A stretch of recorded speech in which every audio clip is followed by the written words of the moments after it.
"There's more," Thomas added. "Your ex-wife tried appealing her conviction again. Denied. She's still claiming she was just following Manning's instructions. The judge wasn't impressed." Hey. Glad you're here, watching Reddit cheating stories videos. Let's see what we have for you today. The chemical burn alert blared through the Metropolitan Trauma Centers or suite at 1:15 p.m., sending staff scrambling to contain a ruptured line of cleaning solution. Dr. Dante Whitney, chief of emergency anesthesiology, moved with his characteristic calm, directing the evacuation and stabilizing his patient for transfer. Even as caustic fumes filled the air, his focus remained razor-sharp. "That's the third maintenance issue this month," muttered Dr. Sarachin, his lead resident, as they wheeled the patient into recovery. "At least no one was hurt," Dante replied dryly, earning a tired chuckle from his team. 12 hours into what should have been an 18-hour shift, the team now faced an unexpected afternoon off, with the EOR shut down for decontamination. "Go home, get some rest," Dante instructed his staff, already calculating how to reschedule the day's remaining surgeries. "I'll handle the incident reports." The drive home felt unfamiliar in daylight. Dante usually returned well after sunset, when the quiet streets of his gated community lay shrouded in shadow. Today, everything seemed sharper, clearer. The 5-bedroom colonial he'd purchased when his daughter Lily was born stood silent. His wife Karen's Mercedes was conspicuously absent from the circular driveway. Probably at tennis lessons, Dante thought, glancing at his watch. Karen had taken up private coaching sessions a year ago, citing a newfound passion for improving her game. Dante never questioned the expense, believing it was a small price to pay for their lifestyle, one he worked grueling hours to sustain. He pulled into the garage next to Lily's new BMW, a sweet 16 gift he'd barely been awake to present. Entering the house through the mudroom, he found it unusually quiet, but voices drifted from the direction of the pool house. Lily was supposed to be at school, but seniors often had half-days. Smiling, Dante moved toward the sliding glass door to greet her, only to freeze when he recognized her friend Desiree's voice. "Bro, your mom's really brave. Having her lover over while your dad's at work," Desiree said, her tone a mix of admiration and mockery. The words hit Dante like a scalpel to the chest, but years of medical training kept him steady. Inside the pool house, Lily lounged on one of the expensive chaises Dante had bought last summer. Her friend sprawled beside her, scrolling through her phone. Lily's laugh sent ice through his veins. It wasn't the warm giggle he remembered from her childhood. It was sharp, cold, and cutting. "My loser dad works double shifts to give us a good life, while mom spends wild nights with her lover," Lily said. "He's so pathetic. Did you see him actually cooking breakfast for us this morning? Mom says he's too stupid to notice the credit card bills, or why she needs so many spa weekends with her tennis coach." Each word sliced deeper, but Dante remained motionless, observing with the same control that allowed him to perform 12-hour surgeries. Desiree giggled. "And he actually believed that story about the college tour last weekend? When you were all at that beach house with Jason? Mom covered for me," Lily said, her voice tinged with pride. "She says Dad's such a workaholic, he deserves to pay for our fun. Next week, she's taking me to Paris." Charged it to his emergency medical account and called it a conference fee. Dante's hand moved to his phone, activating the recording function. The same hands capable of threading microscopic sutures now captured his family's betrayal with cold precision. Through the glass, he watched his daughter, the child he had cradled through midnight fevers, taught to ride a bike, and helped with science projects, laugh at how thoroughly they had deceived him. "Your mom's tennis coach is hot, though," Desiree said, holding her phone up to show Lily something. "Those private lessons must be intense." Lily smirked. "Yeah, Jay's teaching her way more than tennis. Dad's so busy saving other people's lives, he doesn't even notice Mom's living hers. Jason says guys like that deserve what they get." "Totally," Desiree agreed, giggling again. Dante stood frozen, the weight of their words pressing against him like an unrelenting force. But he didn't falter. With every detail recorded, he knew one thing for certain: this betrayal would not go unanswered. All work and no play makes Dad an easy mark. The conversation continued, Each casual revelation another precise, surgical cut.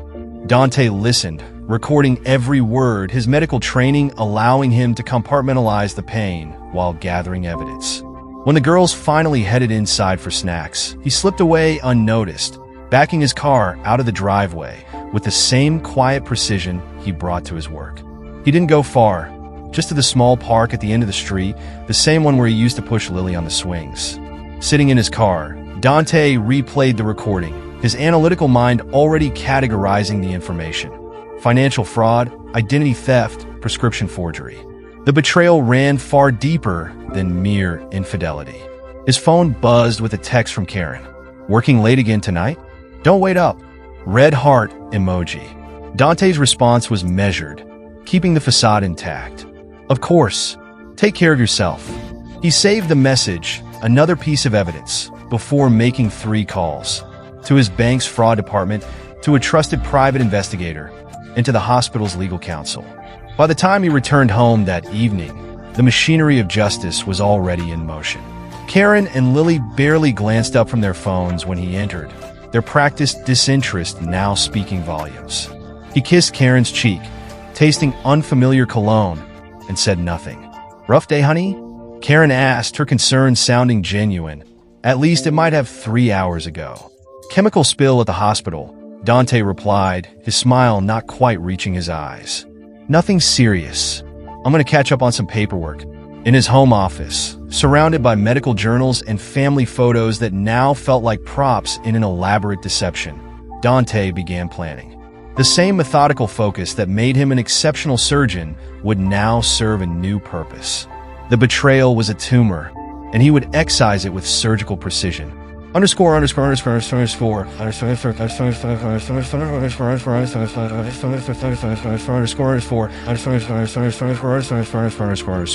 Underscore.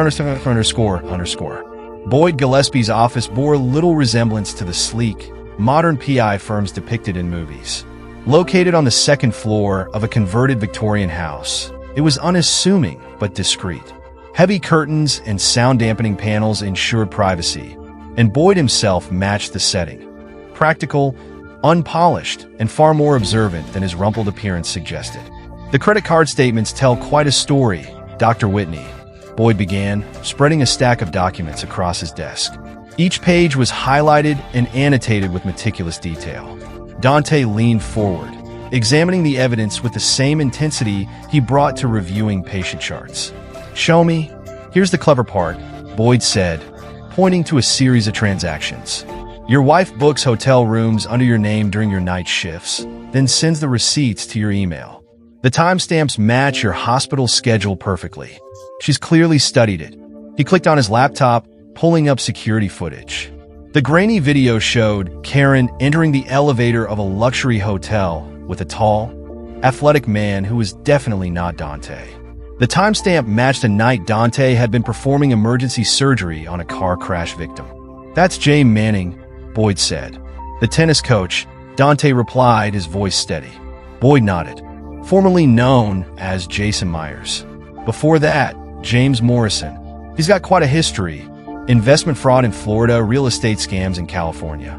Each time charges were filed, he changed his identity. The tennis pro certification? Probably fake too. And my wife knows this?" Dante asked, his calm exterior betraying no emotion. "Better than that, she's helping him." Boyd slid another stack of papers across the desk. "They've been systematically moving money offshore. Your accounts, Dr. Whitney. They've funneled over $200,000 in the last 6 months alone." Dante examined the documents, his surgical precision now directed at dissecting the betrayal. Each transaction, every signature, painted a picture of calculated deceit. "Jay Manning might be the con artist," Boyd continued, "but Karen? She's an accomplice. A willing one." Dante sat back, his hands steepled under his chin. "How do we stop them?" Boyd smiled faintly, tapping a folder labeled Plan of Action. "You let me handle that part. Just be ready when the time comes." Dante nodded, his mind already shifting gears. The betrayal was far worse than he'd imagined, but that didn't matter now. What mattered was ensuring they couldn't do it again, to him or anyone else. The tumor had been identified. The surgery was imminent, Small amounts at first, then larger transfers once the patterns were established, Boyd explained, spreading the documents further across his desk. Your emergency medical account isn't just funding Paris trips. It's building their nest egg in the Cayman Islands. The revelation didn't shock Dante as much as it should have. He'd already seen the cracks in the foundation of his marriage. Now he was simply measuring their depth. And the prescriptions? Dante asked, his voice steady. Boyd's expression darkened as he opened another folder, this one filled with pharmacy records and security camera stills. This is where it gets serious. Someone's been using your medical credentials to acquire controlled substances, oxycodone, mostly in some fentanyl patches. The prescriptions look legitimate, proper DEA numbers, all the right stamps, but they're being filled at pharmacies far from your usual practice area. The implications hit hard. Prescription fraud could destroy the career Dante had spent decades building. How are they getting the prescription pads? Your daughter's been quite helpful there. Boyd spread out a series of photos showing Lily entering restricted areas of the hospital, using what appeared to be Dante's ID badge. She's been running errands for them, delivering packages to certain addresses. We tracked 3 drops just last week. This goes beyond teenage rebellion, Dr. Whitney. She's knowingly participating in criminal activity. Dante studied the images, his expression hardening. The surgical calm that had carried him through the initial discovery had evolved into something colder, sharper, more focused. What else, he asked. Your daughter's friends aren't as discreet as she thinks. Boyd pulled up social media posts showing Lily and Karen at locations that contradicted their claimed whereabouts. That college tour weekend? They were at a beach house registered under one of Manning's aliases. Your wife used your credit card to pay for everything while you were working a 36-hour trauma shift. Each new revelation painted a picture of just how thoroughly they'd exploited Dante's trust and his long hours at the hospital. Forged signatures on school documents, manipulated bank statements, carefully constructed alibis. There's more. Boyd hesitated, then pressed on. Manning's been introducing your wife as Mrs. Manning in certain circles. They've been looking at properties together, setting up joint accounts under various names. Your daughter even refers to him as her real dad in text messages to friends. Dante absorbed it all with the same outward calm he reserved for devastating lab results. How long have you been watching them? 3 weeks since you hired me, Boyd said, but their operation's been running much longer. He pulled out one final document. Your wife's been planning this for years, building credit lines, establishing spending patterns, creating a paper trail that makes everything look normal. She even has a separate phone you don't know about. Burner phones, too, for certain transactions. A knock at the door interrupted them. Boyd's assistant entered, carrying another file. The hospital security footage you requested, Dr. Whitney, and the DNA test results came back. Dante took the envelope and read its contents carefully. Then, with the precision of a surgeon, he refolded the paper and set it aside. His hands, steady enough to perform microscopic nerve blocks, didn't betray the impact of what he'd just learned. How many more prescription pads are missing from my office? He asked, his voice dangerously calm. At least 30, Boyd said, shuffling through more photos. Your daughter's fingerprints are on some of them. She's not just delivering packages. She's actively participating in the forgery operation. Dante leaned back in his chair, staring at the evidence arrayed before him. Each piece felt like another incision, cutting deeper into the life he thought he knew. The betrayal wasn't just personal. It was calculated, systemic, and criminal. His next steps would require precision, patience, and the same methodical focus that made him a renowned surgeon. But one thing was certain. This tumor of betrayal would be excised, and he would rebuild from its ruins. Manning's teaching her the business, so to speak, Boyd said grimly. The implications were clear. This wasn't just about Karen's infidelity or Lily's rebellion. They had built an entire criminal enterprise, exploiting Dante's reputation and resources to fund it. I need everything documented, Dante said finally, his voice calm but firm. Every transaction, every forged prescription, every security camera shot. Build the case like you're presenting it to a grand jury. Boyd nodded, recognizing the shift in Dante's demeanor. What about confronting them? Not yet, Dante replied, standing and carefully placing the gathered evidence into his briefcase. A surgeon doesn't remove a tumor without first understanding its full extent. Keep watching. I want every account, every alias, every contact they have. As Dante left Boyd's office, his phone buzzed with a text from Karen. Parent-teacher conference ran late. Having dinner with the other moms to discuss graduation planning. Don't wait up. The lie was casual, polished, practiced. Through Boyd's surveillance photos, Dante knew exactly where Karen was, and it wasn't at any school function. He texted back, "No problem. Take your time. Love you." The response came quickly, "Love you too. You're the best." Red heart emoji. Dante allowed himself a small, cold smile. Let them think he was still the oblivious, workaholic Dr. Whitney, too preoccupied with saving lives to notice the betrayal unfolding under his roof. Every lie they told now was just another piece of evidence, another tool he would use when the time came to act. His next stop was the hospital's financial forensics department. Tonia Alvarez, the department head, greeted him with the sharp focus of someone who could read stories in spreadsheets that most would miss. Today, those stories painted Dante's pristine medical career as a crime scene. The identity theft goes deeper than we initially thought, Tonia explained, pulling up multiple screens of data. Your wife didn't just use your existing credit lines. She's opened new ones in your name across 3 states. She pointed to the monitor, displaying a series of documents. Loan applications, credit card requests, property leases. She's been practicing your handwriting for years, Tonia continued, zooming in to highlight subtle variations. The early forgeries about 2 years ago have minor inconsistencies, but these recent ones? I had to use advanced digital analysis to confirm they weren't authentic. Dante stared at the signatures, his mind flashing back to the nights Karen had joked about doing his paperwork when he was too exhausted after shifts. How much exposure are we looking at, he asked. Conservative estimate? Tonia tapped her keyboard, pulling up a detailed spreadsheet. Over $2 million in credit lines. But here's the catch, she's been strategic. Payments are current, and the credit scores on all accounts are excellent. The banks had no reason to flag anything. She switched to another screen, showing purchase patterns. Look at this. High-end restaurants in cities you supposedly visited during conferences, jewelry stores charging items to your business account as office supplies, and regular cash withdrawals timed perfectly to your hospital shifts. She built the perfect cover, Tonia said, admiration for the intricacy of the deception evident in her tone. Every suspicious transaction has a plausible explanation. Dante studied the data, the analytical part of his mind piecing together the timeline. Karen hadn't just betrayed him. She'd turned his name, his reputation, and his career into tools for her own schemes. Can this all be traced back to her? He asked. Tonia nodded. Absolutely. The evidence is airtight. But you'll need to act carefully to avoid collateral damage to your professional reputation. I will, Dante replied, his voice cold and resolute. This ends here. As he left the lab, Dante knew he was no longer just documenting betrayal. He was preparing for the precise moment to cut away everything that had infected his life.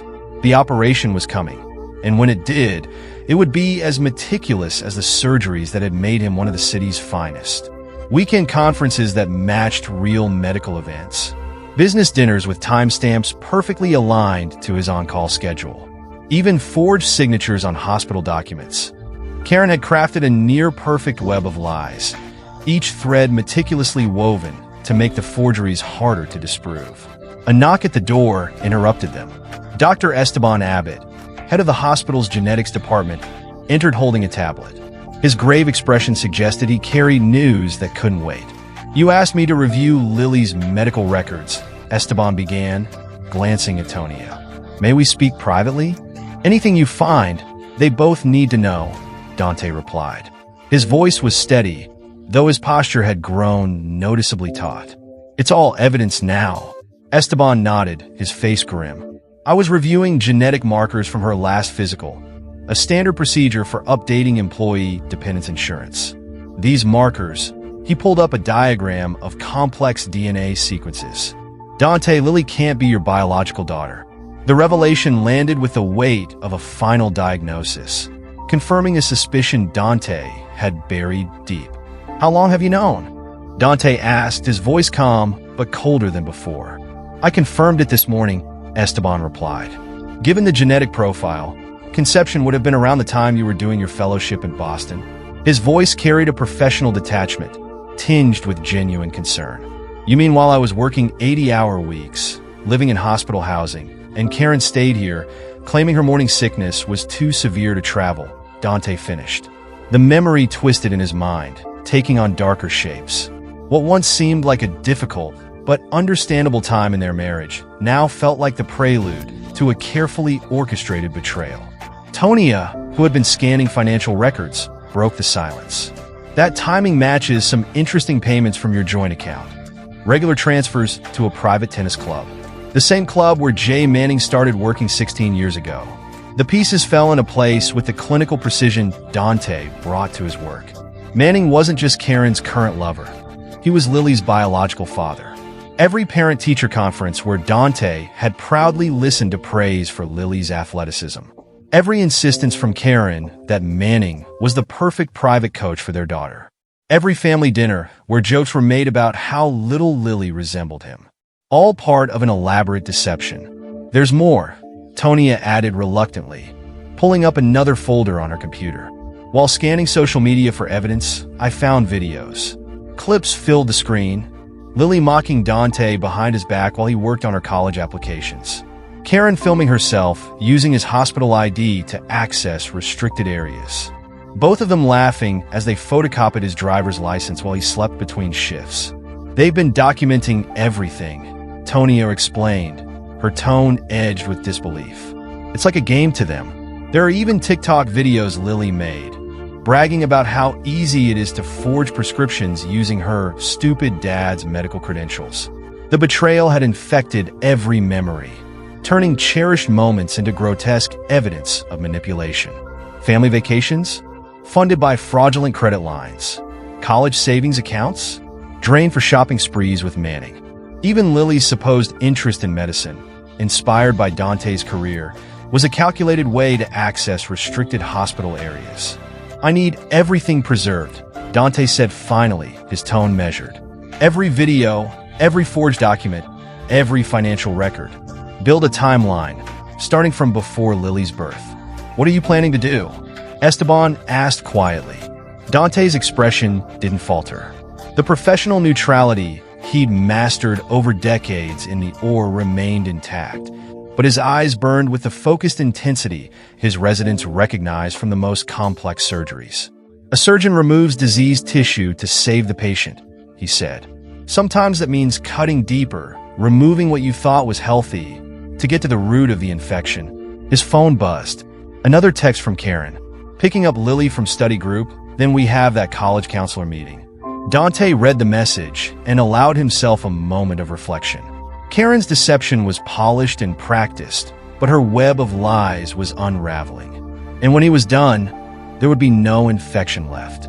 "Don't worry about dinner." The study group was a lie. Boyd's surveillance photos confirmed that Lily was meeting Manning to deliver forged prescriptions. The college counselor meeting? Another cover for a rendezvous at the beach house. "I have surgery scheduled for the next 3 days," Dante told Tonia and Esteban. "Make it look like I'm completely focused on work. Let them think their pattern is holding." "And then?" Tonia asked. "Then we start the procedure," Dante said, his voice steady. He gathered the evidence files with the same care he used when preparing surgical instruments. Every surgery requires proper preparation. Understanding the pathology, identifying affected areas, planning precise incisions. "This isn't just about divorce," Esteban said, folding his arms. "The prescription fraud alone could bring criminal charges." 17 years of lies, Dante replied quietly. "Identity theft, drug trafficking, insurance fraud. They built their entire lives around exploiting my absence while I saved other people's lives. Now it's time to excise the cancer." His phone buzzed again. This time, it was Lily. "Dad, can you approve my spring break trip? Mom says it's fine. Just need your signature for the school form." The form, Dante knew from Boyd's investigation, was for a fake school trip. The real destination was Manning's timeshare in Cancun, where they planned to meet some of his business associates.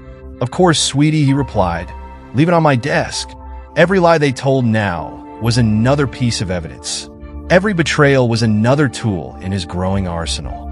Let them believe he remained oblivious, focused solely on his patients while they dismantled his life piece by piece. The surgery to come would require steady hands and precise execution. And Dr. Dante Whitney had never lost a patient due to hesitation. Send everything to my secure email, he instructed Tonia and Esteban. It's time to prepare for the operation. They nodded, understanding he wasn't referring to anything in an operating room. This procedure would cut far deeper than any scalpel, and unlike his usual surgeries, it wasn't meant to heal. Misty McNeil's office offered a quiet, professional refuge from the chaos of the hospital below. The hospital's legal counsel, Misty reviewed the evidence Dante had gathered, her expression darkening with each new piece. The prescription fraud alone is enough for federal charges, she noted, methodically organizing files. But we'll need to move carefully. One misstep could compromise the entire case. I'm not looking for a messy public scandal, Dante replied, his surgical calm unwavering. I want precision. Misty nodded. She'd worked with enough surgeons to recognize the shift in Dante's demeanor, from healer to hunter. We'll document everything while maintaining your normal routine. Any change in behavior could tip them off. I can pull extra shifts, Dante offered. Make my absences even more predictable. Perfect, Misty said, outlining their strategy. Every betrayal becomes ammunition. We'll need timestamps, surveillance footage, bank records, everything to prove the systematic nature of their operation. Over the next few weeks, Dante orchestrated his own disappearance from his family's lives. He made himself more predictably absent than ever, pulling back-to-back 24-hour shifts at the hospital. His work provided the perfect cover for meetings with lawyers, investigators, and financial advisors. Karen's arrogance made the task easier. Believing herself unobserved, she grew bolder. Charges on his emergency medical account became more frequent. Lily's social media posts flaunted their supposed triumphs with increasing audacity. But Dante saw it all. Every move they made, every lie they told, every dollar they stole. The evidence was mounting, and soon it would reach critical mass. Let them play their games, he thought. They had no idea the operation was already underway. And when it was over, Dante wouldn't just excise the cancer.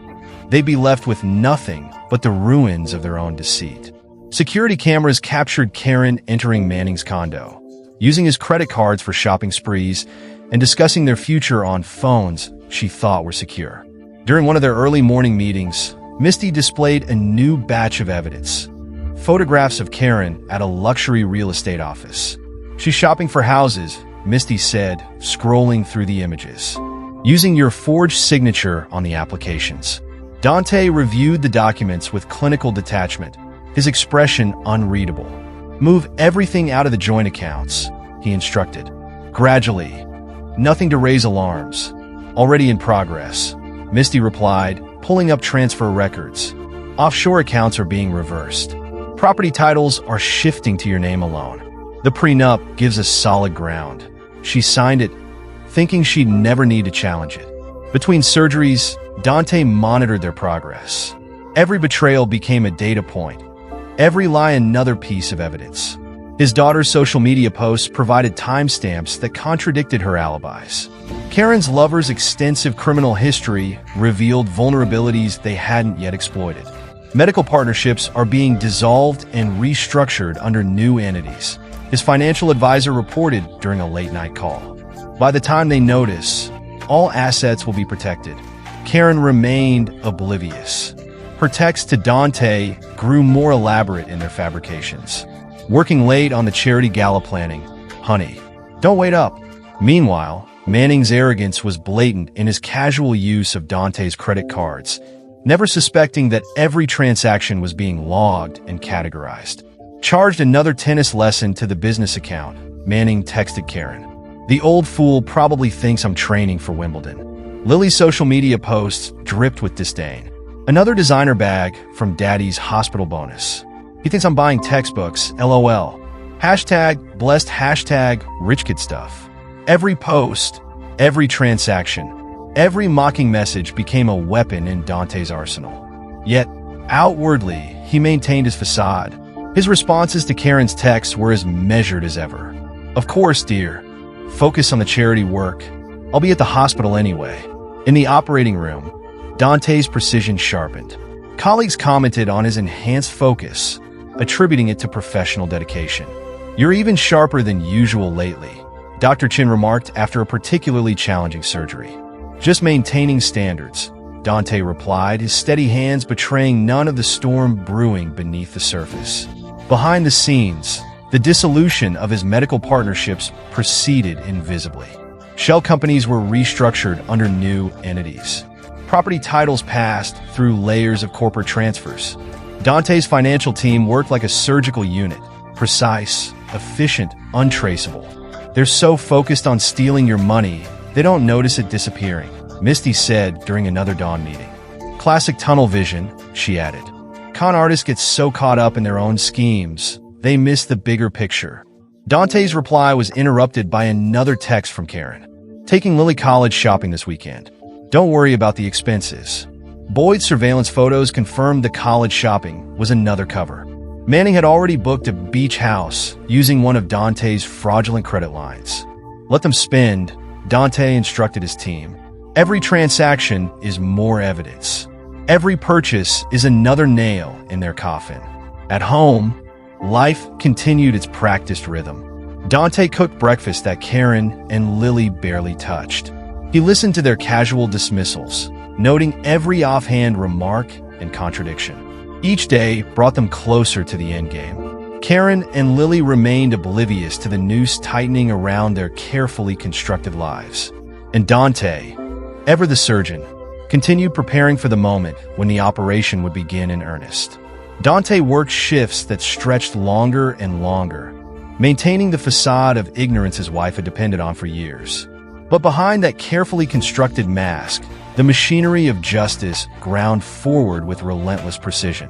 Every password Karen and Lily had stolen was locked. Every forged prescription meticulously documented. Every mocking text and incriminating video preserved and time-stamped. "We're almost ready," Misty confirmed during one of their strategy meetings 6 weeks into the operation. "All the pieces are in place. We just need the final catalyst." That catalyst came in the form of a warning from their newest ally, a reformed con artist named Curtis Mann. Curtis, whose experience navigating schemes and scams made him uniquely qualified for the task, had recognized troubling patterns in Karen's recent activities. Before Dante could act, though, one last piece of the puzzle needed to fall into place. Timing, like in any delicate surgery, was everything. The incision had to be precise, the approach perfectly planned. Dante's phone buzzed with another text from Karen. "Missing you. Working late again?" He smiled coldly, recalling the surveillance recordings from the beach house. Karen laughing about his pathetic dedication. "Always," he replied. "Lives to save." Let them think he was safely immersed in his medical duties. The operation he was planning would save no lives, but it would excise a cancer that had grown unchecked for far too long. The security consulting firm's office, located in a converted warehouse district, seemed an unlikely setting for Dante's next meeting. Curtis Mann, now working on the right side of the law, studied surveillance footage on a wall of screens. "Your wife's getting sloppy," Curtis said, pausing a frame that showed Lily slipping into the hospital's restricted pharmacy area. "Broad daylight. Barely trying to hide. They think they're untouchable," Dante observed, matching the timestamp to his surgery schedule. 6 weeks of documented evidence. "That's not the worst of it," Curtis said, pulling up another screen showing email exchanges. "Your wife's been talking to divorce attorneys, specifically ones known for fabricating abuse claims. Thompson, Reeves, and Associates," he added. "They specialize in destroying medical professionals' careers." Dante's expression hardened. "Timeline?" "Based on the email patterns, she's planning to file within the month," Curtis replied. "Classic setup. She'll claim your long hours recovering for substance abuse. That you've been stealing drugs from the hospital." Curtis scrolled through more documents. "They're gathering witnesses, mostly her friends from the tennis club. They'll swear they saw you acting erratically. Can you get their full strategy?" "Already did," Curtis smirked. Hacked her burner phone this morning. She's planning to claim your addiction made you violent, that she's been covering for you to protect your career. And the prescription fraud? Dante asked, his tone icy. They'll pin it all on you, Curtis replied. The revelation didn't anger Dante. Instead, he felt only the cold clarity that came with preparing for a complex surgery. Show me everything. Evidence flooded the screens. Security cameras captured Lily stealing prescription pads with practiced ease. Bank records detailed Karen's transfers to offshore accounts, each timestamped to Dante's hospital shifts. Social media posts painted a picture of their lavish spending. Designer clothes, luxury hotels, private jets, all funded by fraud. They've been using you as the perfect cover, Curtis said, flipping through images of Karen signing documents with Dante's forged signature. But they underestimated you. They always have, Dante replied, his voice calm, his resolve unshakable. The final pieces of the puzzle clicked into place, each one more damning than the last. With the evidence complete, the timing precise, and the strategy airtight, the operation was ready. The stage was set. Dante would no longer play the victim in their elaborate game. He would be the one holding the scalpel. Look at this, Curtis said, pointing to a chat log. They're already planning how to spend your money after the divorce. Manning's promising to take them to Monaco once the settlement comes through. Before Dante could respond, a knock interrupted them. FBI agent Linda Thomas entered, her expression serious as she placed a stack of files on Curtis' desk. The prescription drug ring is bigger than we thought, she began, spreading surveillance photos across the desk. Your wife and Manning aren't just stealing prescription pads. They're running a distribution network through the tennis club. We've tracked deliveries across 3 states. Dante leaned forward, studying the images. Each photo confirmed the same pattern. Lily entering the hospital during the surgeries, Manning's tennis students leaving with more than sports equipment, and Karen orchestrating the operation through supposedly secure burner phones. They're planning something big for next week, Curtis added, pulling up more intercepted messages. A large delivery targeting high-end clients. Manning's bringing in people from his old operation in Florida. That's our window, Agent Thomas said firmly. We'll need you to maintain your normal schedule, Dr. Whitney. Let them think you're safely occupied in surgery. Dante's phone buzzed with another text from Karen. Big charity event at the club next Friday. Don't worry about attending. I know you'll be working. He read the message with a cold detachment, knowing the charity event was merely a cover for their largest drug delivery yet.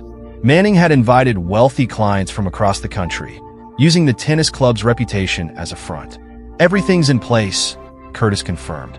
Bank records, surveillance footage, witness statements. The moment they make the exchange, we'll move. And the divorce lawyers? Dante asked. Already handled, Agent Thomas said with a grim smile. We've documented every meeting where they plan to file false abuse claims. The firm's partners are eager to avoid federal conspiracy charges. The plan crystallized with surgical precision. Like preparing for a complex operation, Dante methodically reviewed each step, ensuring no detail was overlooked. Your daughter's getting careless, too, Curtis said, pulling up another security clip. Posted this an hour ago. The social media story showed Lily in the hospital parking garage, holding stolen prescription pads and making mocking faces. The caption read, Dad's too busy saving lives to notice. # easy money. She's 17, Agent Thomas reminded them. Still a minor. We can offer her a deal if she cooperates. No deals, Dante said firmly. She made her choices. Let her face the consequences. Curtis nodded approvingly. They're planning to destroy your life. Seems fair they lose theirs instead. The final pieces fell into place. Bank records revealed Karen emptying shopping accounts she believed Dante didn't monitor. Surveillance cameras captured Manning meeting with his Florida contacts. Social media posts documented their growing confidence, certain their plan was unstoppable. 1 week, Agent Thomas confirmed. We'll coordinate with local police and the DEA. The moment they make the exchange at the charity event, we move. What about the offshore accounts? Dante asked. Curtis grinned, pulling up a screen showing reverse transactions. By the time we raid the club, every penny they've stolen will be back under your control. they'll be left with nothing but federal indictments. Another text from Karen lit up Dante's phone. Don't forget to sign these insurance forms for Lily's college applications. Just need your signature. Dante didn't need to check Boyd's reports to know the insurance forms were actually property transfer documents, part of their strategy to secure assets before filing the false abuse claims. Each attempt at deception just adds to the case against them, Agent Thomas observed, flipping through the files. Manning's getting nervous, Curtis noted, monitoring their intercepted communications. He should be, Dante said, his voice steady. The clock's ticking, and this operation is almost complete. He wants to accelerate the timeline. Let them, Dante replied. The harder they push, the more mistakes they'll make. The trap was set. Like a carefully planned surgery, every instrument was in place, every approach mapped out. They had taken his trust, exploited his absence, and mocked his dedication to saving lives. Now they would learn that a surgeon's precision could cut both ways. His phone buzzed, Lily this time. Thanks for the new car, Dad. Best dad ever. The new car, paid for with stolen prescription money, would look particularly ironic in the FBI seizure photos. The time for healing was long past. Now it was time for excision. At 2:47 a.m., the tennis club security cameras caught Jay Manning making his final mistake. Under the cover of darkness, he directed a stream of high-end vehicles into the private parking area. Each driver carrying designer tennis bags loaded with anything but rackets. From the FBI command center set up in a nearby office building, Agent Linda Thomas monitored the operation unfold across multiple surveillance feeds. All targets are on site. Dr. Whitney, are you sure you want to watch this? A surgeon never leaves during an operation, Dante replied, his voice steady, the calm of a professional deep in his element. Officially, Dante was logged as catching up on sleep between shifts. In reality, he sat beside Agent Thomas, observing the culmination of months of meticulous preparation. The surveillance screens displayed a familiar scene. Karen greeting wealthy clients with polished charm, Lily moving through the crowd with envelopes of prescriptions, and Manning orchestrating it all with the confidence of someone who believed he was untouchable. Your wife just accessed the last account, Curtis Mann reported, monitoring real-time financial transactions. She's trying to transfer everything to their Cayman Islands holdings. How long until she notices? Dante asked, his tone clinical. Any minute now. Curtis grinned. Every transfer is bouncing back. Complete financial lockdown, just like we planned. On screen, Karen's expression shifted from poised to panicked as her phone lit up with bank alerts. She pulled Manning aside, their body language growing increasingly agitated as every attempt to access their funds failed. All teams in position, Agent Thomas announced into her radio. Execute on my mark. The raid unfolded with surgical precision. FBI teams breached the tennis club from multiple entry points simultaneously. Local police secured the perimeter, while DEA agents moved to collect evidence. Tactical lights sliced through the darkness, accompanied by shouted commands for surrender. Manning's reaction was predictably self-serving. He shoved Karen aside and sprinted for his Porsche, abandoning his co-conspirators without hesitation. He made it 3 blocks before slamming into an FBI roadblock. His luxury car crumpled like the fragile web of his scheme. Mrs. Whitney is in custody, an agent reported over the radio. The daughter attempted to destroy evidence, but was apprehended with prescription pads in her possession. Through the command center feeds, Dante watched as Karen was let out in handcuffs. Her designer tennis outfit, once a symbol of wealth and privilege, now looked absurd against the tactical gear of the arresting agents. There's been a mistake, Karen protested, her voice trembling. Dante will clear this up. My husband is a respected surgeon.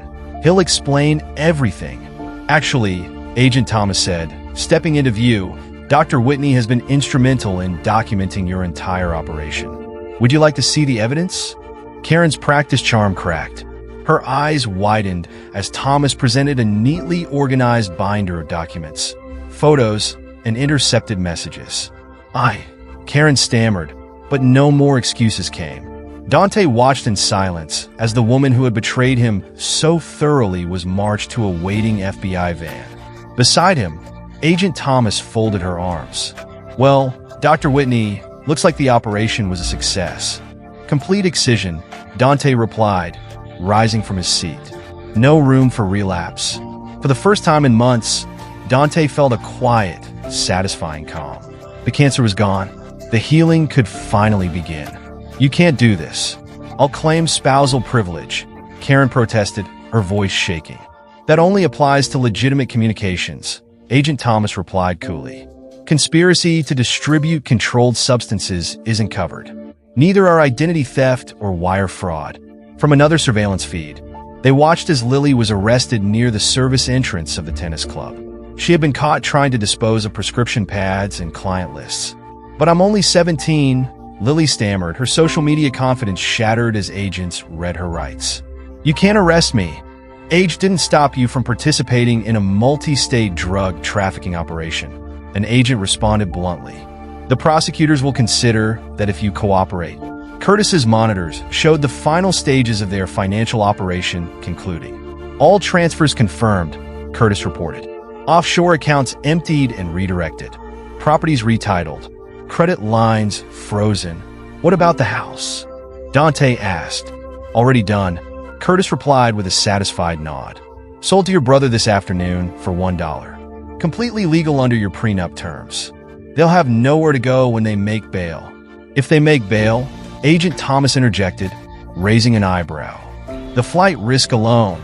The operation continued into dawn. One by one, each client was arrested, each vehicle seized, and each tennis bag stuffed with fraudulent prescriptions and cash cataloged and tagged as evidence. Dante's phone buzzed with a series of desperate messages. From Karen, please baby, this is all a misunderstanding. You have to help us. From Lily, Dad, don't let them do this. I'm your daughter. From Manning's lawyer, Dr. Whitney, my client is willing to offer information in exchange for consideration. He left them all unanswered, focusing instead on watching federal agents catalog the evidence of betrayal. Designer clothes bought with stolen money, forged prescriptions using his medical credentials, and documents outlining their plans to destroy his reputation with false abuse claims. All of it carefully documented. They're processing Manning now, Curtis announced. Found burner phones with messages to his Florida contacts. DEA's already talking RICO charges. The morning news crews arrived on schedule, capturing footage of the once-respected tennis coach, Jay Manning, being led away in cuffs. His attempted escape added resisting arrest and obstruction to his growing list of charges. Karen's polished social media image would now be replaced by mugshots. Lily's influence as an Instagram darling was reduced to a series of booking photos. Your wife's attorney called, Agent Thomas noted. The one who was preparing the false abuse claims? They're withdrawing representation, citing a conflict of interest.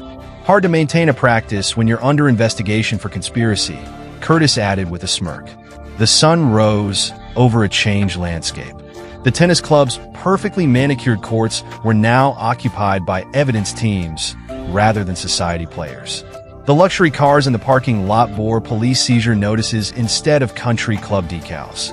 The offshore accounts, once swollen with years of theft, now held only transaction records, meticulous documentation of their own crimes. Need anything else from us? Agent Thomas asked as the operation wound down. Dante straightened his suit with the precision of arranging surgical instruments. No, he replied calmly. The procedure is complete. Time to close. He walked away from the command center, leaving behind the chaos of arrests and evidence collection. The cancer had been removed, and for the first time in years, Dante felt the weight of betrayal lift. The healing process could finally begin. They'll try to contact you, Curtis warned. Beg for help. Claim it was all a misunderstanding. A surgeon knows when tissue is beyond saving, Dante replied, his voice steady. Sometimes the kindest cut is the deepest.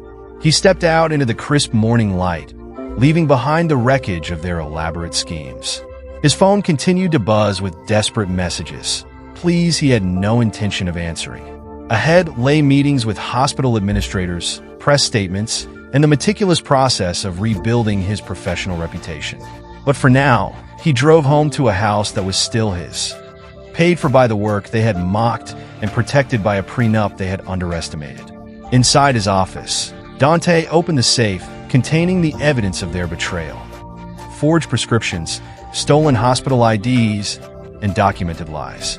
Each piece was a perfect exhibit for the ethics lectures he would one day deliver, teaching future doctors that some infections require complete excision.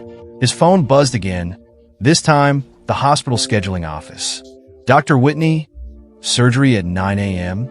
I'll be there," he replied, setting the phone down with a sense of finality. After all, lives still needed saving, just not the ones that had tried to destroy his. 3 years later, the steady rhythm of Dante's life mirrored the reliability of a heart monitor. The prestigious Cedar Valley Medical Center's boardroom hummed with quiet anticipation as they prepared to announce their new chief of anesthesiology. Dr. Whitney's transformation of the Metropolitan Trauma Center's emergency protocols has become the industry standard, began board chairman Dr. Marcus Chin. "We are fortunate he has chosen to bring that expertise to Cedar Valley." Dante accepted the position with the same calm grace that defined his surgical career. His new office overlooked manicured gardens where medical students gathered to study between rounds.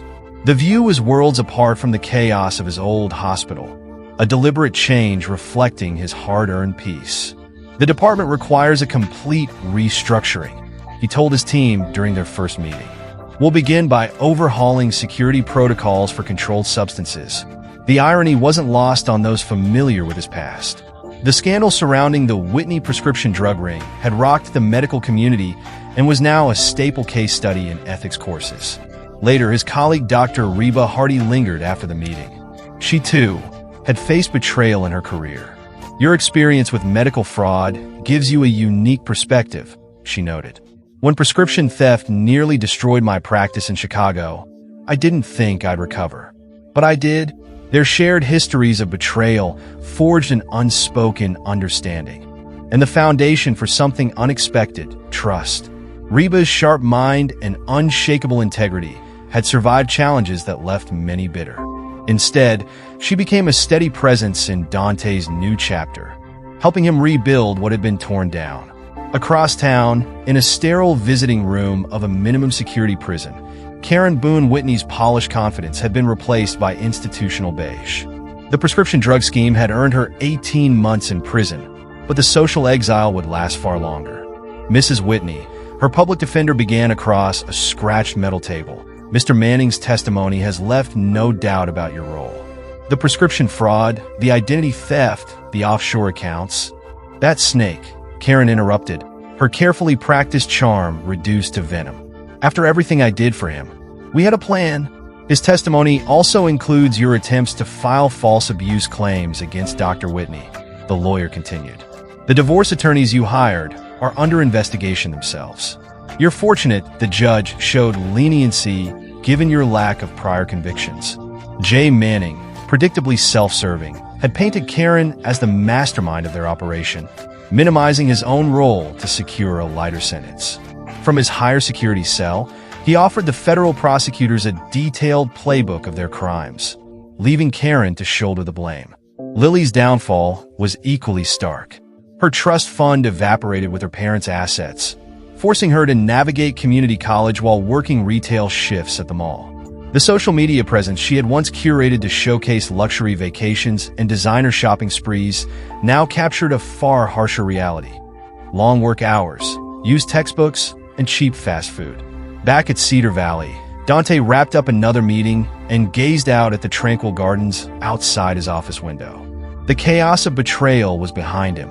The cancer had been excised, and in its place, he had built something stronger, steadier, and entirely his own. Some wounds, he reflected, were necessary to truly heal. Another rejection letter, Lily admitted to her former friend Desiree, who now barely acknowledged her between classes. "Every decent university does background checks. One Google search of my name brings up all those news stories." "That's rough," Desiree replied absently, scrolling through her phone. Their friendship had expired along with Lily's credit cards. "Maybe try community service or something. Show you've changed?" But redemption proved harder than managing a tarnished reputation. Lily scrubbed coffee stains from ceramic mugs behind the mall's coffee counter, The same hands that had once casually stolen prescription pads, now subjected to customer service drudgery. Her private school classmates posted graduation photos from prestigious universities, the kind her father would have funded before she destroyed his trust. "Your shift's not over," her manager snapped as Lily checked her phone. "Those cups won't wash themselves." Her Instagram followers dwindled daily, influencer dreams replaced by the bleak reality of retail. Karen's release from prison brought no relief. She faced polite but firm rejection at every turn. Former tennis partners crossed streets to avoid her. Real estate agencies once eager for her business claimed to be fully staffed. "We're maintaining certain standards," her former social committee chair explained when Karen tried to attend a charity luncheon. "I'm sure you understand. Gone was the designer wardrobe bought with stolen funds." Federal seizures left her with modest clothing more suited for job interviews than galas. Even those proved futile. "Your qualifications are impressive," one interviewer said carefully. "But given your recent history, we have concerns about client trust." Dante's life, by contrast, soared. Cedar Valley's anesthesiology department thrived under his leadership. Medical journals lauded his innovative protocols. His bond with Reba deepened, evolving from mutual respect into something more profound. "You didn't let betrayal make you bitter," she observed during dinner at her condo. "You turned it into a tool for positive change." "A surgeon knows the difference between removing disease and harming healthy tissue," Dante replied. His precision, once driven by logic alone, was now tempered with wisdom. 6 months later, their wedding drew medical luminaries from across the country. Karen discovered it through a social media post she couldn't resist clicking. The life she'd thrown away had been rebuilt into something genuine. Jay Manning's carefully crafted testimony earned him a reduced sentence, but at a steep cost. From his prison cell, he sent a detailed confession to the medical board, ensuring Karen's complicity in the prescription fraud would remain part of the public record.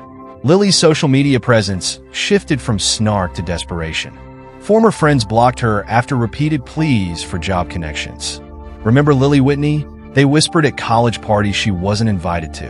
Her dad was that surgeon whose wife ran a drug ring. Now she's working at the mall. Karma, right? 3 years had rewritten the narrative entirely. Dante's surgical precision excised betrayal's cancer, leaving him stronger than before.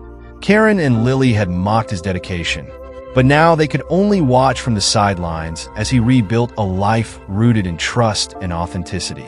The fall was complete, but the reckoning wasn't over. Karma, like a skilled surgeon, wasn't finished operating.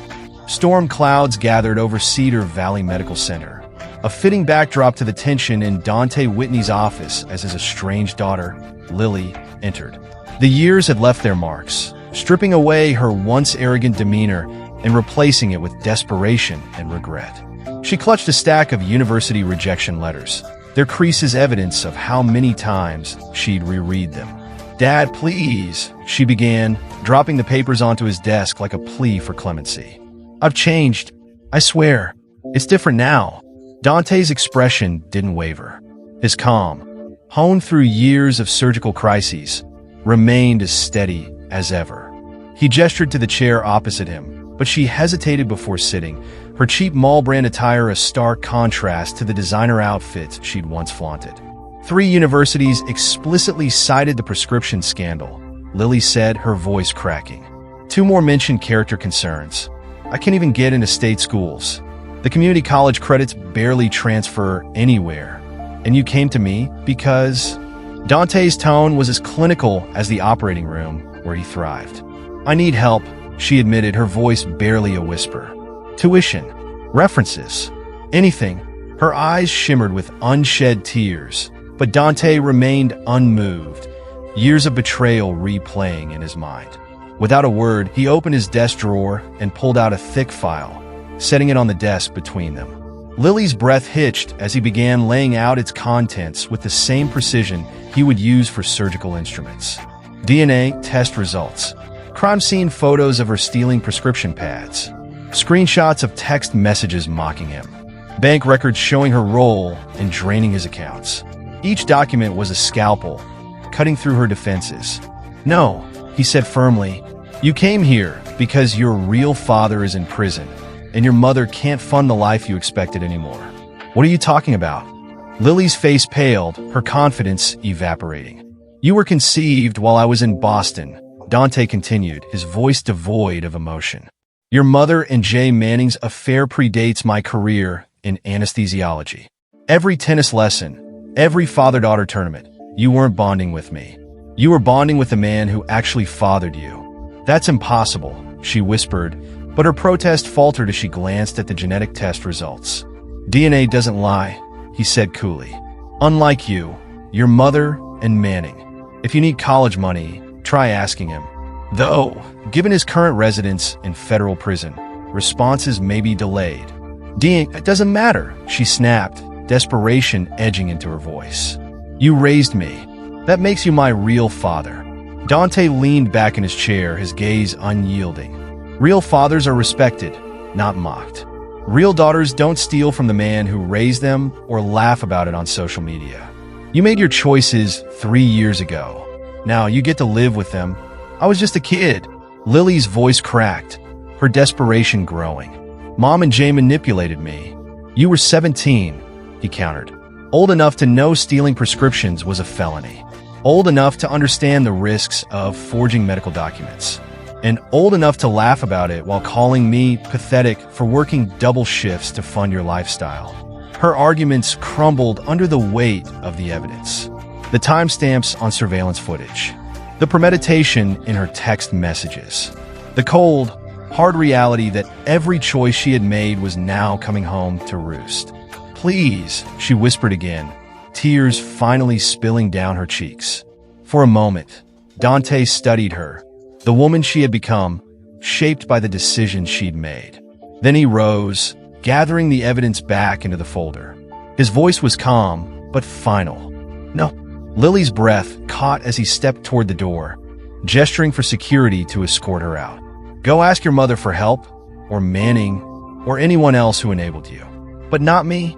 As the door closed behind her, the storm outside mirrored the turmoil in her expression. Inside, Dante returned to his desk, exhaling slowly. The surgery was over. The cancer excised. For the first time in years, he felt at peace. Lily's sobs echoed in Dante's office, but his surgical calm remained unshaken, honed by years of precision and detachment. He watched her break down, but there was no flicker of sympathy. This was not the daughter he once knew. This was the architect of his betrayal, now undone by the weight of her own actions. I'll do anything to make it right, she pleaded, tears streaming down her face. Dante's expression didn't soften. Like you did anything to help destroy my career? At least your mother had the excuse of greed. You, Lily, acted out of pure contempt. The daughter I supported through private school, bought cars for, and planned a future for spent years dismantling my life. For what? Entertainment? Her tears now seemed genuine, not the manipulative kind she had perfected over the years. What am I supposed to do? She whispered, her voice breaking. The same thing any adult does after committing federal crimes, Dante replied evenly. Face the consequences. He began methodically returning the damning evidence to its file. Your fingerprints are on dozens of stolen prescription pads. The statute of limitations hasn't expired. Keep that in mind before trying emotional manipulation again. You'd really send me to prison? She asked, her voice barely above a whisper.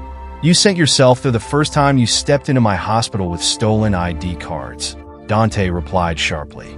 The fact that you were caught and not prosecuted was luck, not innocence. He closed the file with a finality that felt as cold as a steel blade. The security team will escort you out. Dad, please. I'm sorry, she sobbed. No, he said one last time. You're not sorry for what you did. You're sorry you got caught. Sorry your life of privilege ended. Sorry your biological father betrayed you to save himself. But most of all, you're sorry that actions have consequences. The door closed behind her, sealing off the remnants of 17 years of practiced deception. Dante watched through the office window as security escorted her across the parking lot, her once confident stride now reduced to a shuffle under the weight of long overdue accountability. His phone buzzed, a message from Reba, accompanied by a photo of twin preemies they were considering adopting from the NICU. The sight warmed him, a reminder of the genuine love and family he had rebuilt in the ashes of betrayal. The storm outside finally broke, rain washing away the last traces of Lily's presence. Like the precise cuts of a skilled surgeon, some separations were necessary for healing to begin, even if the patient never thanked the doctor for saving them from themselves. The news of Jay Manning's death arrived in a terse email from the federal prison system. Cause of death: overdose. The same prescription drugs he had once stolen and sold had claimed him in a final twist of irony. Karma, Agent Linda Thomas remarked during a follow-up call. Apparently, some of his former associates decided he'd been too cooperative with prosecutors. A fitting end for a man who built his life on stolen prescriptions, Dante replied, his voice as calm as ever. It was just another expected outcome, like delivering bad news to a terminal patient. There's more, Thomas added. Your ex-wife tried appealing her conviction again. Denied. She's still claiming she was just following Manning's instructions. The judge wasn't impressed. Karen's attempts at reconciliation had become almost ritualistic, her tearful voicemails predictable. Monthly calls to Dante's office coincided perfectly with his surgery schedule. I've changed, she'd say, followed by subtle attempts to manipulate her way back into his life. Dr. Whitney's in surgery. His assistant would respond, adhering to Dante's standing order. The phrase became a euphemism around the hospital for Karen's permanent exclusion from his life. As for Lily, her troubles continued to mount. The reopened prescription fraud investigation unearthed even more cases of theft and deception, some predating her 18th birthday. Her efforts to reach out to Jay Manning's legitimate children were met with silence and rejection. His other family wants nothing to do with her, Thomas reported. She's completely isolated. 3 years after the scandal, Dante stood at the helm of Cedar Valley Medical Center's anesthesiology department, his career stronger than ever. His precision and leadership transformed the department into a national model for excellence. You've set the gold standard, Reba said one evening as they finalized adoption papers for the twins. Not just professionally, but personally, I've learned that sometimes you have to excise the toxic parts of your life, Dante replied. It's the only way to save what's worth keeping. Back at the mall, Lily scrubbed coffee stains from mugs while her manager barked orders. She watched through the glass as former classmates walked by, their laughter a distant echo of the life she once had. Each rejection letter reminded her of the consequences of her actions, but self-pity offered no relief. Karma, like a surgeon, had made its cuts. The infection was removed, leaving only scars and lessons to remind those who remained. For Dante, those lessons had become his strength, a foundation for a better life built on respect, honesty, and love. Dante's voice remained steady, his conviction unshaken. She's not my daughter, he said with clinical finality, his gaze fixed ahead. The DNA was quite clear. His life, once a storm of betrayal and deception, had transformed into something resilient and inspiring. At Cedar Valley Medical Center, the anesthesiology department thrived under his leadership, setting benchmarks in security and innovation. At home, the twins he and Reba adopted from the NICU, now healthy and vibrant 3-year-olds, filled their days with genuine joy and untainted laughter, the kind that came from love, not manipulation. Our foundation helped 3 more doctors recover from prescription fraud this quarter, Reba shared during their weekly review. The Medical Trust Recovery Foundation, born from their shared experiences, had grown into a vital resource for healthcare professionals targeted by criminals. Together, they turned personal pain into a lifeline for others.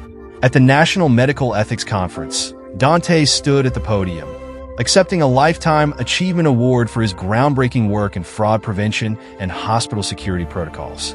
The greatest threat to medical ethics, he began, his voice carrying across the room, often wears a familiar face. Trust, like anesthesia, requires constant monitoring. The moment we take it for granted is when the patient and the system is most at risk. Movement at the back of the room briefly caught his attention. Karen and Lily hovered near the exit, their presence muted and inconsequential. Karen's once perfect facade had devolved into desperate attempts at relevance. Lily, hardened by years of consequence, bore none of the vitality she once mocked in others. On stage, Dante's new family joined him.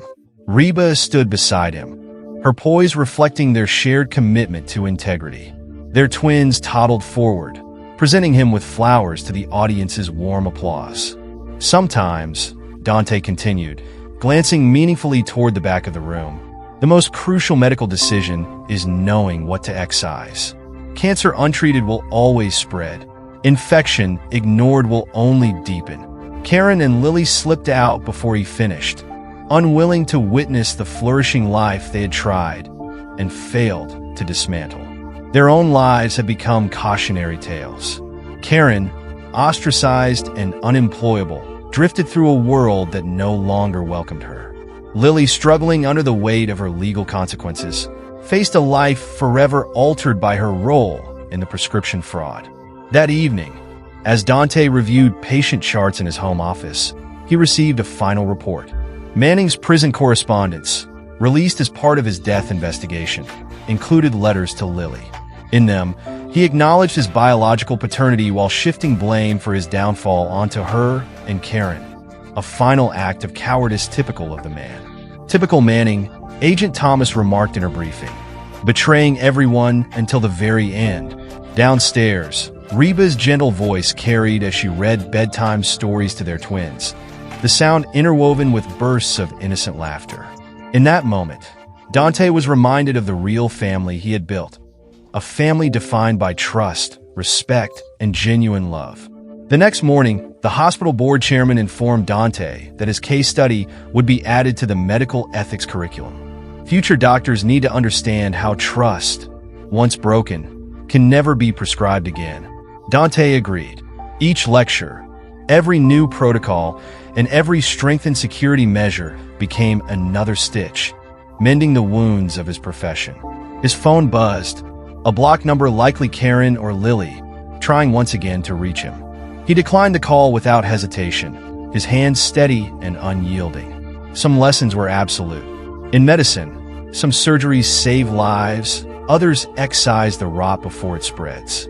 Both Dante had learned required precision, discipline, and the courage to leave behind what was no longer healthy.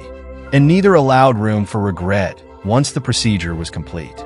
Through his office window, Dante watched medical students gathering in the hospital garden. They were the future of medicine, young minds learning that healing often required precision, not just in the operating room, but in life. They would learn that trust, like a surgeon's scalpel, could save or destroy depending on how it was wielded.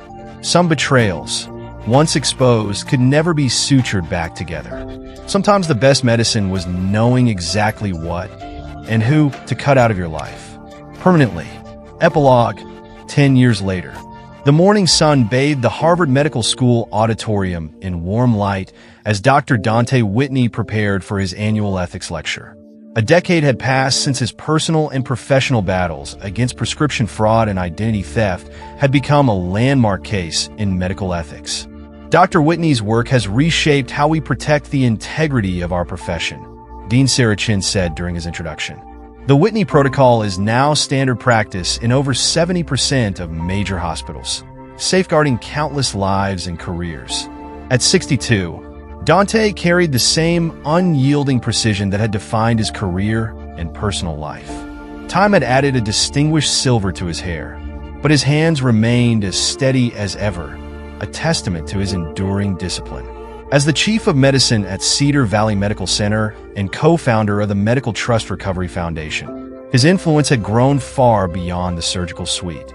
Trust operates like anesthesia, Dante began, his voice resonating through the packed auditorium. Behind him, slides displayed sobering data on fraud and identity theft in healthcare. Too little, and the patient feels every incision. Too much, and you may not notice the hemorrhaging until it's too late. The foundation he and Reba had built now operated in 12 states, providing vital resources for medical professionals targeted by fraud. Their work had earned international acclaim, turning his personal tragedy into a beacon for reform. Meanwhile, Karen Boone Whitney's latest appeal had been denied the previous month. What had begun as an 18-month sentence had extended to 6 years due to repeated parole violations and attempted fraud. Each appeal was a masterclass in deflection. Manning had manipulated her. The justice system was biased. Society had left her no choice. The parole board disagreed.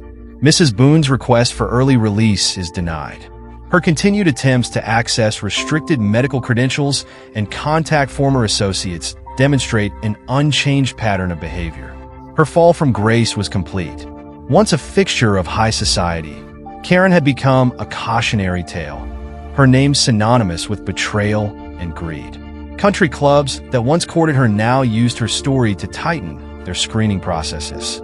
The tennis club where she'd schemed with Manning had been converted into a rehabilitation center.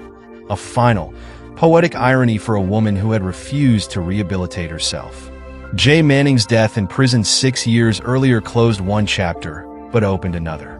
Evidence found in his cell revealed that even facing the end, he remained the same, a manipulator, hoarding stolen medical credentials and plotting new schemes.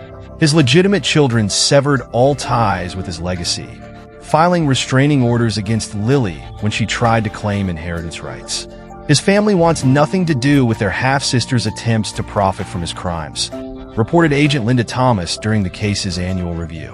Lily Whitney Manning, having legally adopted her biological father's name, remained ensnared by the consequences of her own actions.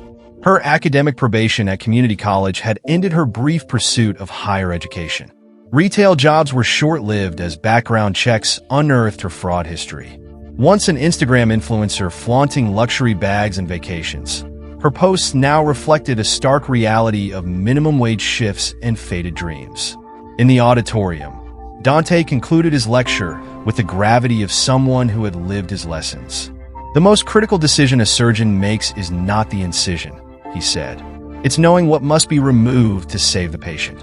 Sometimes, that includes excising what was once thought to be healthy tissue. In life, as in medicine, there are cancers that cannot be treated, only removed. As the audience applauded, Dante's gaze shifted to the back of the room. Karen and Lily stood near the exit, their presence a shadow of their former selves. Karen's attempts to maintain an air of dignity faltered under the weight of her irreversible disgrace. Lily, once arrogant and entitled, now bore the hardened expression of someone who had run out of chances. They slipped out quietly, unable to bear witness to the life they had tried and failed to destroy. On stage, Dante's new family joined him.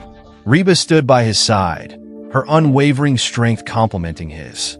Their twin daughters, now vibrant 10-year-olds, handed him a bouquet of flowers, their laughter filling the room with untainted joy. Later that evening, as the twins played in the garden, Dante reviewed the latest reports from the foundation. His phone buzzed, a block number, likely Karen or Lily, trying once again to reach him. He declined the call without hesitation. Some lessons, like scars, are permanent. Dante had learned to wield his precision not just in surgery but in life. Some betrayals couldn't be mended. Some infections couldn't be treated. The excision had been final and necessary. Now his life was stronger for it. The cancer of betrayal cut away forever. Each attempt to rebuild her life collided with the inescapable digital footprint of her crimes. "I saw her working at a gas station off the highway," Dr. Chin remarked after Dante's lecture. "She tried to claim she was someone else, but the prescription theft footage is still used in training seminars. Everyone in medicine knows her face." The thousands Karen had stolen for designer shopping sprees had been repaid through garnished wages from minimum wage jobs. Lily's dreams of being a social media influencer had withered as followers uncovered her role in the drug ring. Former private school friends blocked her increasingly desperate attempts to reconnect, their judgment clear. Betrayal doesn't deserve a second chance. But from the ashes of deceit, other lives blossomed. Dr. Reba Whitney's groundbreaking research into medical security protocols earned her a nomination for the National Medical Ethics Board. At home, their adopted twins, now thriving 13-year-olds, pursued interests in medicine with genuine curiosity rather than exploitation. "Mom looks Michael, the more outgoing twin, burst into Dante's office waving a certificate. First place for our science project on hospital security systems. His sister, Madison, shared his pride. Her project on ethical drug tracking had garnered similar recognition. Their passion for medical ethics wasn't inherited through DNA, but nurtured by parents who turned pain into purpose. The foundation Dante and Reba built continued to grow, offering hope to doctors targeted by fraud and identity theft. Each case was a reminder of the profession's vulnerabilities and the strength required to overcome them. Dante reviewed every new file with the same meticulous focus he'd once used to excise betrayal from his life. "Your protocols save my practice," a young surgeon told him after the Harvard lecture. "I recognized the warning signs before the fraud could even begin." Curtis Mann, the reformed con artist who'd helped dismantle Manning's scheme, now led the Foundation's prevention division. His expertise in criminal methodology protected countless medical professionals from falling victim to similar traps. Another clinic secured, Curtis reported, displaying the latest intervention results. Same schemes, same patterns. Criminals never learn, but some had. Boyd Gillespie, the private investigator who'd first unearthed the betrayal, now taught at the FBI's Financial Crimes Division. His evidence-gathering techniques from the Whitney case had become a blueprint for fraud investigations. Meanwhile, Tonia Alvarez expanded her financial forensics team into a nationally recognized consulting firm. Their methods for tracking medical identity theft were adopted by hospitals across the country. Dr. Esteban Abbott's genetic testing advancements helped other families avoid deceptions like the one that had rocked Dante's. His protocols, refined through Dante's case, became a staple in genetic research ethics. The annual Medical Ethics Conference became a symbol of transformation. Dante and Reba's presentation, "Trust is Treatment, Protecting Medical Integrity," drew international attention. Their twins sat proudly in the front row, a living testament that family wasn't defined by biology, but by love and resilience. Yet, shadows of the past lingered. Karen's latest prison photo revealed not just aging, but the bitterness of someone unable or unwilling to grow. Her repeated attempts to manipulate the system had only extended her sentence. The once glamorous woman who had ruled charity galas now faced years of institutional life. Lily, too, remained entangled in her choices. A recent letter arrived through the Foundation's public mailbox. "Dear Dr. Whitney, I know I don't deserve forgiveness, but I'm facing new charges for attempted prescription fraud. The DA mentioned your Foundation's rehabilitation program. Could you consider helping me?" The letter joined others in a file marked Consequences, preserved for teaching future generations of medical professionals. Trust, Dante knew, was like the human body, fragile, slow to heal, and often scarred permanently after betrayal. But from those scars, new strength could emerge. From the hospital garden, Dante watched his children laugh and planned their next science fair project. Reba joined him, her presence steady and grounding. Their family, forged in the crucible of pain and betrayal, stood as proof that even the deepest wounds could lead to healing. Not everyone learns, Dante thought, reflecting on Karen's and Lily's continued missteps. But for those who do, the scars become symbols, not of defeat, but of survival. The wedding photo on Dante's desk captured a tale of redemption in every detail. He and Reba stood surrounded by genuine family, their twins smiling brightly beside them. No hidden agendas, no whispered betrayals. Only truth, resilience, and love built from the ashes of deceit. "Ready for surgery?" Reba asked from the doorway, her voice steady and grounding. Another complex case awaited him. Another opportunity to save lives and restore hope, rather than face destruction. "Always," Dante replied, rising to join her. Together, they walked toward the operating room, passing the Ethics Training Center where his case study had become a cornerstone of modern medical education. Through the window, he glimpsed the title of the seminar, The Whitney Protocol, When Trust Requires Surgery. The lesson carried its weight, even years later. Some wounds needed precise cuts to heal fully. Some betrayals became more valuable as cautionary tales than lingering pains. And sometimes, trust, once shattered, could only serve as a reminder of what must never be ignored again. 10 years had validated his judgment. The cancer of betrayal, excised with surgical precision, had allowed healthy relationships to flourish. Those who had chosen manipulation paid their price through enduring consequences, while those who chose integrity rebuilt lives of strength and meaning. His office whiteboard listed his week's commitments: surgical procedures, guest lectures, foundation meetings. Each item stood as a testament to survival, progress, and purpose. Every accomplishment was built on lessons learned from the past, shaped by scars that no longer stung but strengthened. At the bottom of the board, written in his precise hand, was a personal mantra: trust, like tissue, reveals its true strength under pressure. Some wounds must be reopened to heal properly. Some cuts are meant to save, not harm. And some prescriptions can never be refilled. Thank you for joining us for today's story on Reddit Cheating Stories. Dante's journey wasn't just about betrayal. It was about resilience, justice, and finding true peace after immense heartbreak. His story reminds us that trust, once broken, is not always mendable, and sometimes the only way forward is to cut away the toxic parts to allow new growth. If this story resonated with you, let us know your thoughts in the comments below. Have you ever had to make a tough choice to protect your peace and rebuild? We'd love to hear your stories of strength and perseverance. Don't forget to like, share, and subscribe for more stories that uncover the resilience of the human spirit.